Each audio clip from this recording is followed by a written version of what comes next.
ये कहानी 1984 कर्नाटक के एक छोटे से शहर की है। शहर में कई दिनों से काफी हलचल मची हुई थी। रोज रात में शहर का कोई ना कोई मर्द घर से गायब हो रहा था। ये खबर सुनकर वेंकट नाम का एक रिपोर्टर उस शहर में पहुंचा। शाम के कुछ 6 ही बजे होंगे, पर शहर के लोग जल्दी जल्दी अपनी दुकानें बंद करके घर लौट रहे थे। वेंकट ने देखा कि हर घर के बाहर कन्नड़ा में नालेबा यानी कल आना ऐसा लिखा है। उसने वहां एक पुजारी को रोक के पूछा कि शहर में ये सब क्या हो रहा है। उस पुजारी ने उसे बताया कि शहर में एक लाल साड़ी वाली चुड़ैल घूम रही है।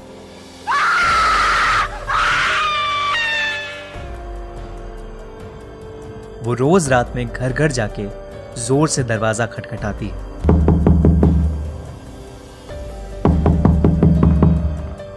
और घर के अंदर जो भी मर्द है उसका नाम पुकारती है।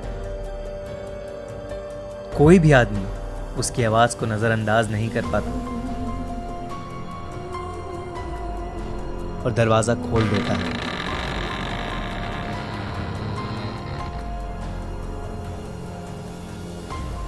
कहते हैं वो चुड़ैल उसे अपने वश में करके कहीं दूर ले जाती है और मार देती है।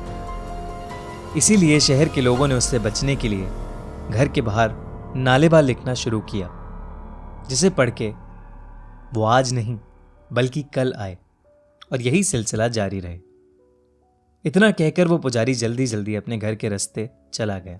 वेंकट को कल के अखबार के लिए अच्छी कहानी तो मिल गई, पर कुछ ही दूर जाते ही उसका स्कूटर पंक्चर हो गया। अंधेरा हो चुका था और सब लोग अपने घर के अंदर जा चुके थे।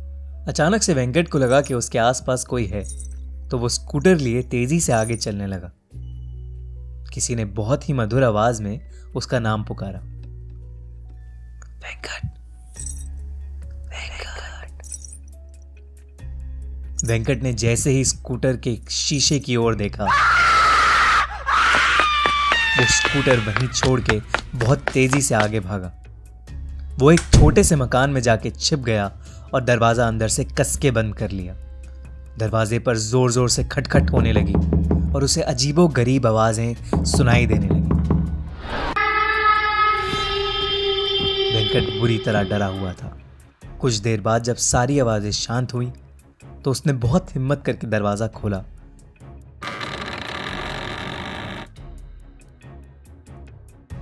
तो वहां कोई नहीं था, पर फिर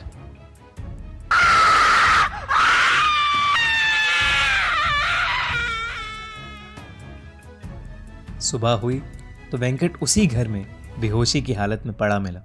वो दिन था और आज का दिन है। वेंकट को कभी समझ नहीं आया कि उस रात उसके साथ क्या हुआ। शहर के लोगों ने कहा कि वो उस शहर का नहीं है, शायद इसीलिए बच गया। कुछ महीनों बाद उस चुड़ैल का कोई किस्सा सुनने में नहीं आया। आज भी उस शहर के लोगों ने अपने घर के बाहर नालेबा यानी कल आना ऐसा लिखा है। फिल्म स्त्री इसी सच्ची कहानी पर आधारित है।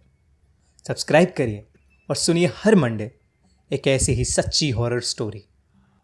और अगर आपके पास भी कोई ऐसी ही कहानी या अनुभव है तो कमेंट्स में ज़रूर लिखें, क्योंकि अब हर मंडे खूनी मंडे।